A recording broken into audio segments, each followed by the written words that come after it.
Hello and welcome to another Skull and Bones build video. I'm going to be showcasing my frigate build that I've come up with.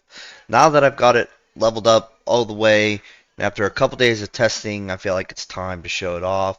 I've ultimately debated making this video or not, showcasing the frigate, and decided that I needed to based on how many people are actually struggling against the new fort with how long it's taking to destroy because they just aren't doing optimal damage. So let's get into it. I think I forgot to show you guys out frigate. So with everything leveled up, you obviously get the grit perk off the start, which is you gain a stack of grit whenever you take damage, and then each stack of grit increases armor by 40 up to a maximum of 10 stacks. So you get up to 400 armor. And then each stack of the grit lasts 15 seconds, and then your allies within 200 meters take 10% reduced damage. And then when you have 10 stacks of grit, it reduces 20% in damage instead for your teammates.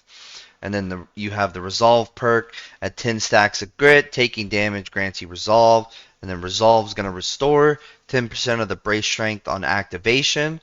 And then decreases status effect damage by 20% and increases threat generation by 100% for 10 seconds. Then you also get the deep blue perk, which improves turning speed when traversing the seas.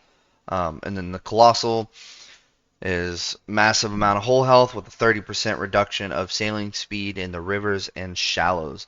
And then you have the abundant gun ports, high number of gun ports at the expense of exposed weak points, taking 30% increased damage. So at max level, you're going to have 128,000 hull health, 39,000 brace strength. It's going to go 13 knots up to 17 knots. You got a massive weight limit of 95,000 and a crew stamina of 100. Alright, so first off, I'll tell you guys what armor I am running. I personally like to run the Nocturne Heart. You don't have to, but I feel like it does the most damage. So whenever you're above 75% of your whole health, you do 15% more damage. Pretty simple. I haven't found anything other that I would like to run. So this is definitely for max DPS. You can get this from Blackwood's rotational shop for pretty cheap. It's not out right now, but it usually is. As for the weapons, for the bow and the stern, you guys can run whatever you want. I hardly ever use these. Because I'm just constantly using my broadsides. But I'm sure you guys know the Nashkar's long guns. Whenever you deal damage, you're going to get a portion of that back for healing. So 5% of the damage dealt from this weapon restores the whole health. And then whenever a weak point is hit, it's multiplied by 700%. Does some burning damage, does some piercing. Um, And then I also have that on the stern. You can get the Nashcars. You can either pay silver and trade with somebody from the trading Discord, or you can get it from the new crates that the Megafort drops. It's kind of rare, but it is possible to get them. Um, as for the auxiliary weapon, I still personally run the Infernal Maul. I feel like it does the absolute most damage with splash and everything. You can run, the little grace for healing if you want, but typically, if you're doing Mega Fort, there's going to be somebody with a bark healing you, so you should be fine. Run a mortar if you'd like.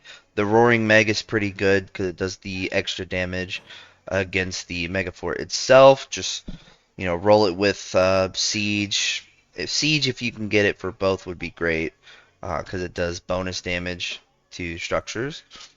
And then here is what makes the build. So actually, first off, the Infernal Maul, you can get this from the Smuggler's Pass, or you can buy it from Blackwood's rotational shop. As for what makes the build, I found out that the Urban Great Guns do a ton of damage. So first of all, you can get the urban great guns by completing the Wolves of Peril contract from Blackwood himself, or the Wolves at the Gate, sorry, which is just sink 7 ships. You get like one contract an hour. You'll be able to just get them right here from him. But that's an easy way to get those urban great guns, and you can also get them from the crate from the Mega Fort. Um, but the reason these do so much damage is because, first of all, it has the unison perk. So whenever you aim in and you shoot, it's shooting 13 cannonballs all at the exact same time. And then it's only on a 4-second reload. So the only downside of running this is you're going to be eating through cannonballs. But it's going to do so much damage. So ignore the tearing. Nobody cares. Tearing doesn't mean anything. It doesn't do that much damage. But the unison is what does so much damage with them all firing at the same time and all reloading in 3.7 seconds. So as for the perks, you'll see why that I chose these perks that I did. So first of all, you're going to want shock. You're going to want that bonus electric damage. You want to add electric damage to this cannon. And then for the other 2 perks, you're going to want double siege. You want siege for the second and siege for the third. And I'll explain exactly why here in a second. And I'm running that on both sides, port and starboard. As for the furniture, here's what makes this build besides the gun. So for the major furniture, I'm actually running the bilge fire barrels for the increased broadside damage as well as the increased secondary broadside damage. So that's just going to increase the electric damage that it does as well as the main damage by 5% and then 10% for the electric damage. I haven't found anything else that would be better, so I opted for this. As for the minor furnitures, the first one I like to run is the ammo priming bench. Right now, you can get this from Blackwood's shop for 300 guild marks. And what this does is it increases damage to structures by 20% for siege weapons. And if you take a look right here, we have siege on these weapons. So these weapons are going to do 20% more damage because of this furniture and because of that siege roll. And then on top of that 20% extra damage, siege weapons deal 4% increased weapon damage. That's even more damage that you're dealing. But ultimately, you're going to want that siege perk so you can get that 20% weapon damage. As for the third slot, I obviously run the Ramrod Workshop. You can find that in Blackwood's rotational. It's gonna decrease your reload time and increase the electric damage by your broadside weapons as well. It's a very solid one to run. For slot number 4, I like to run the charge stores. You can buy these from Blackwood shop for 500 guild marks. So our broadsides already have the electric damage on it. So whenever we trigger Stormstruck on a target, it's going to increase the next attack by 50%. And then here at the bottom, it's going to increase weapon damage of electric weapons by 5%, which our urban great guns have electric damage. So that's just going to increase it even more. For number 5, I like to run the Bombard Montessori or Montessori, I don't know how to pronounce it. But what this is going to do, this is going to give us an 8% damage increase to structures. That's pretty big. And then for the last one, I like to run the starboard powder kegs because that just increases my weapons by 10%. If you don't want absolute max damage, you can change this bombard to the port powder keg weapons. That way both left and right do 10% increased damage. but I like shooting off the right side, so I like to run this, the bombard, and then just the starboard side, so I can get that absolute max damage output just on that one side. So that is the build that I found that is good for the Mega Fort. So let's go hop over to it and I will show you guys how this performs. So here we are at the Mega Fort. I'm going to shoot the Infernal Maw. So as you can see, against regular ships, I'm doing 1400 a cannonball against Commodore. They don't do incredible damage to the actual enemies, but it does a lot of damage to the fort itself.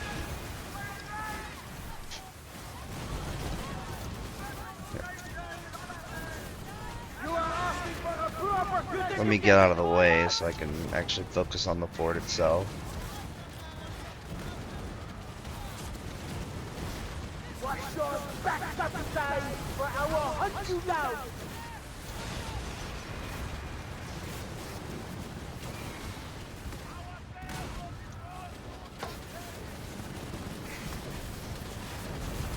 Little less clutter.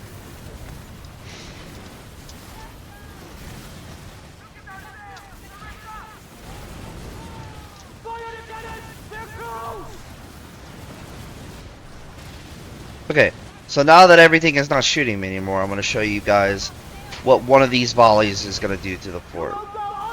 So, with the great guns, the closer you are, the more damage you're going to do. So, right now, I'm farther away, so I'm only hitting for 6,600 and it's shooting 13 cannonballs. But if I get a little bit closer,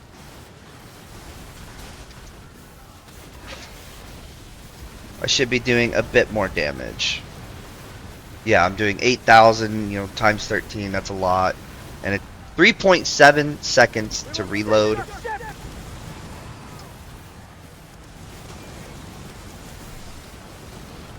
Let's take care of these enemies so I can stop getting shot.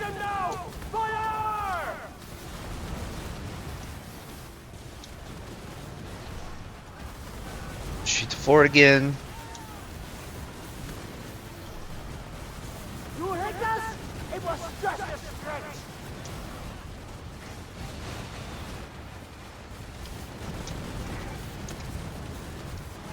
You've had your vengeance, now fuck off!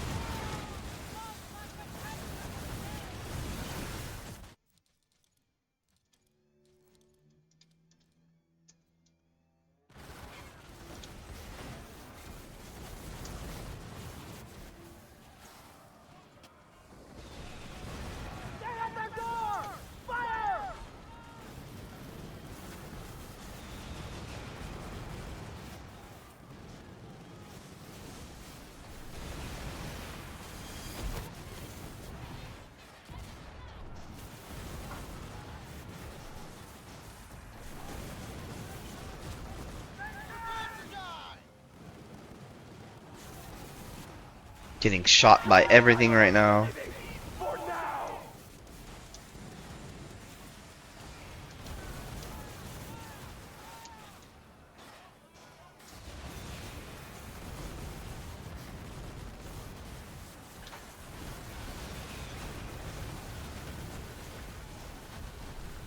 I've got the taunt effect from the Commodore over here, so I'm going to be doing a little bit less damage. So now that it's gone, let's see how much we actually do. We're doing about 7,800 on the left side, and we're going to be doing about 8,500 on this right side. So per volley, every 4 seconds pretty much, we're going to be doing about 110,000 damage every volley. Not bad.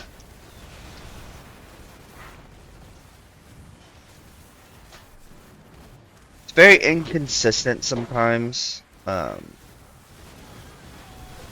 with the damage numbers. I don't know why that is. Obviously, I'm sure I had some buffs right there. But even if it's just you, you're still going to do about 8,000. It just depends. Like right now, I don't really have any buffs. I just have my armor buff from the frigate itself. I'm doing about 8,000 a shot. And it still does decent damage to the enemies as well, which is good. And yeah, that's pretty much it. The only down part is that it's gonna fly through cannonballs because you're shooting so many. Because each volley is 13 shots, 13 cannonballs each.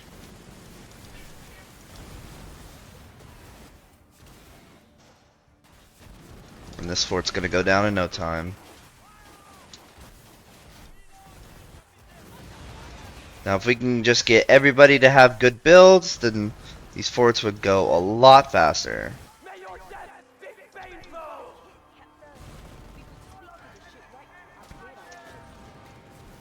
And then when the weak points are activated,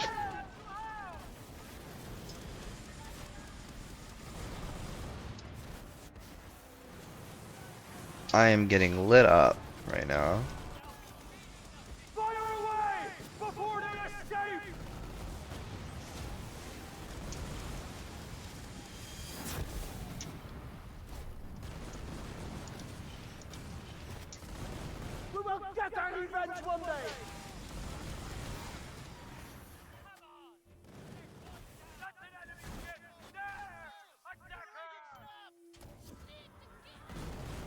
Gotta make sure you kill at least 7 of the enemies so you can spawn the Galefrit or Galehode enemy so you can complete that Wolves at the Gate task so you can actually get these cannons.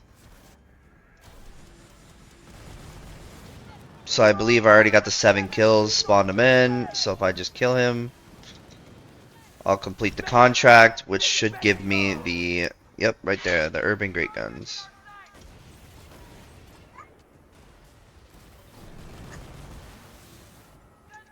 And this is what I've found to do the most damage to the fort, so I can actually contribute as a tank. As a tank, I'm pretty much doing more damage than most people here.